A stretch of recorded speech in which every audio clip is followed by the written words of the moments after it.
नमस्कार, आपका central employee news YouTube channel के नए और प्रेस वीडियो में आपका हार्दिक स्वागत है। कैबिनेट से सभी केंद्रीय कर्मचारियों को बोनस का तोहफा देने के बाद महंगाई भत्ता में बढ़ोतरी पर इस वक्त की सभी पेंशनर्स, केंद्रीय कर्मचारियों, राज्य कर्मचारियों के लिए बड़ी खबर। जी हाँ, इस बड़ी खबर को जानते इससे पहले अगर आपने अभी तक भी इस वीडियो पर एक लाइक नहीं किया तो एक लाइक कर दीजिए, क्योंकि आपका एक लाइक की हमारी मेहनत का फल होता है। वही चैनल को भी फ्री में सब्सक्राइब नहीं किया हो सब्सक्राइब कर लीजिए, ताकि आगे भी आपको कर्मचारियों पेंशनर से जुड़ी हर एक अपडेट सबसे पहले देखने को मिलती रहे।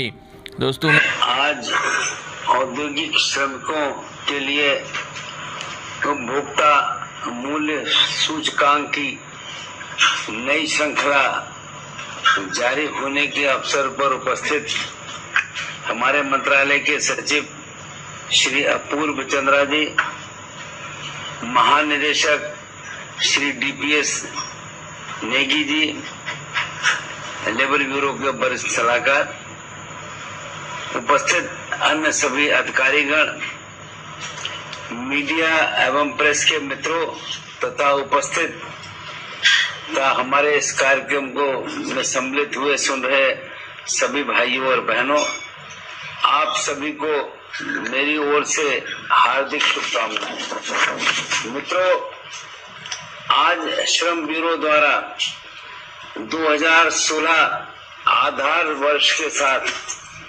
सीपीआई फॉर इंडस्ट्रियल वर्कर्स की नई श्रृंखला के जारी होने के अवसर पर आप सबके बीच में उपस्थित रहते हुए मुझको अत्यधिक प्रसन्नता हो रही है, क्योंकि ये अवसर विशेष और महत्वपूर्ण इसलिए भी है क्योंकि सीपीआई फॉर इंडस्ट्रियल वर्कर्स की ये श्रृंखला 2016 के आधार से है। इससे पहले ये श्रृंखला 2001 वर्ष पर आधारित होती थी। मित्रों, सीपीआई इंडस्ट्रियल वर्कर्स इस देश की प्राचीनतम मूल्य सूचकांक है।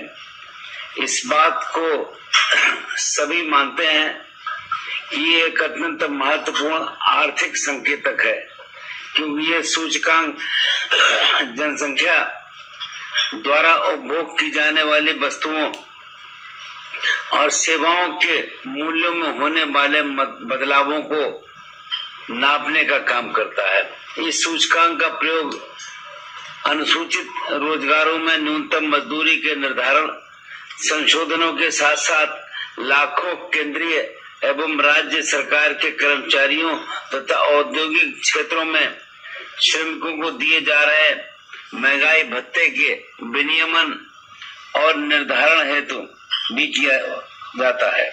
ये सूचकांक निर्धारित महंगाई भत्ता और लाखों श्रमिकों की आय पर मुद्रास्फीति के दुष्प्रभाव को बचाने के लिए एक महत्वपूर्ण भूमिका भी निभाता है। 1946 से बिना किसी रुकावट के इस प्राचीनतम मूल्य सूचकांक को प्रतिमाह संकलित करने के लिए श्रम ब्यूरो विशेष रूप से प्रशंसा का पात्र है, जैसा कि अभी आप सबके संज्ञान में लाया भी गया। मैं यहाँ ये भी बताना चाहूंगा कि सीपीआई फॉर इंडस्ट्रियल वर्कर्स की श्रृंखला का संशोधन करना तकनीकी रूप से अत्यंत ही जटिल कार्य है। साथ ही किसी भी एक सूचकांक पर सहमति बनाने के लिए अनेक हितधारकों के बहुमूल्य सुझाव प्राप्त करने हैं तो कई स्तर पर बैठकों का आयोजन करना पड़ता है। मुझे ये बोलते हुए हर्ष हो रहा है कि श्रम ब्यूरो ने सीपीआई फॉर इंडस्ट्रियल वर्कर्स के आधार को बदलने के लिए इस जटिल कार्य को प्रभावशाली ढंग से पूरा किया है। इस सूचकांक का संकलन अंतर्राष्ट्रीय स्तर की बेहतरीन कार्य प्रणालियों और अंतर्राष्ट्रीय श्रम संगठन के दिशा निर्देशों के अनुरूप भी किया जा रहा है। मित्रों, यहाँ मैं विशेष रूप से उल्लेख करना चाहूंगा कि श्रम ब्यूरो अपने मूल्य सूचकांक को प्रशासनिक आंकड़ों तथा श्रम संबंधित सर्वेक्षण आंकड़ों के लिए भी राष्ट्रीय और अंतर्राष्ट्रीय स्तर पर प्रसिद्ध है। यहाँ ये भी बताना चाहूंगा कि ब्यूरो को शीघ्र ही 4 लेबर कोडों के तहत आने वाले रिटर्नों के माध्यम से प्राप्त आंकड़ों का एक डाटाबेस बनाने के लिए तैयार होना होगा। मित्रों, हम सभी डेटाबेस की आवश्यकता से पूरी तरह से परिचित हैं। हम जानते हैं किसी भी नीति के निर्धारण में एक सटीक डाटाबेस का क्या महत्व है। किसी भी परिस्थिति तथा उसके भविष्य पर पड़ने वाले प्रभाव का सही विश्लेषण डेटाबेस के अभाव में नहीं किया जा सकता तथा ऐसी स्थिति में उचित नीति निर्धारण भी संभव नहीं है। हाल ही में हमारे मंत्रालय ने श्रम आंकड़ों में ब्यूरो की विशेषज्ञता का उपयोग करने के लिए हाल ही में उन्हें माइग्रेंट वर्कर्स, डोमेस्टिक वर्कर्स और प्रोफेशनल्स बॉडीज पर 3 महत्वाकांक्षी सर्वेक्षण करने की भी शुरुआत की है। प्रवासी और घरेलू कामगार सर्वेक्षणों द्वारा प्राप्त आंकड़ों का उपयोग प्रवासी श्रमिकों के समक्ष आ रही समस्याओं का व्यवहारिक समाधान करने और घरेलू श्रमिकों के लिए सुविचारित नीतियों को तैयार करने के लिए किया जाएगा।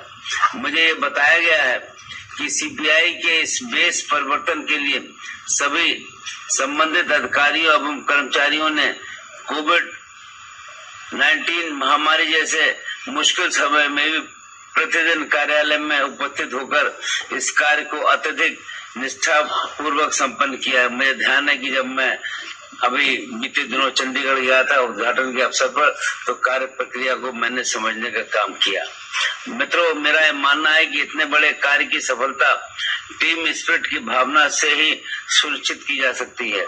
ये सफलता सभी कर्मचारियों के समन्वित प्रयासों से ही संभव हो पाती है।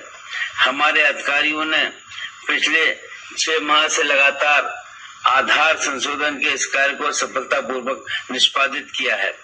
ये सभी इस निष्ठापूर्ण कार्य के लिए बधाई एवं प्रशंसा के पात्र हैं। इसलिए आज मैंने श्री डीपीएस नेगी महानिदेशक श्रम ब्यूरो के कुशल नेतृत्व में इस उत्कृष्ट कार्य को कुशलता पूर्वक संपन्न करने हेतु मंत्रालय की ओर से श्रम ब्यूरो को एक प्रशस्ति पत्र देकर भी सम्मानित करने का जो निर्णय लिया, जो भी आपको संज्ञान में आया है।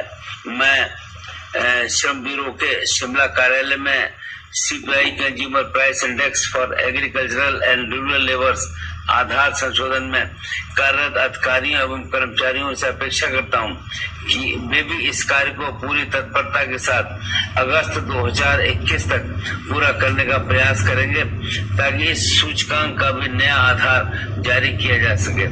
मैं इन्हीं शब्दों के साथ अपने बात को समाप्त करता हूं तथा एक बार फिर आप सभी को और विशेषकर महानिदेशक श्रम ब्यूरो के कुशल नेतृत्व में कार्य कर रहे अधिकारियों की इस सूचकांक की नई श्रृंखला को जारी करने हेतु तो उनके द्वारा किए गए प्रयासों के लिए बधाई देता हूं।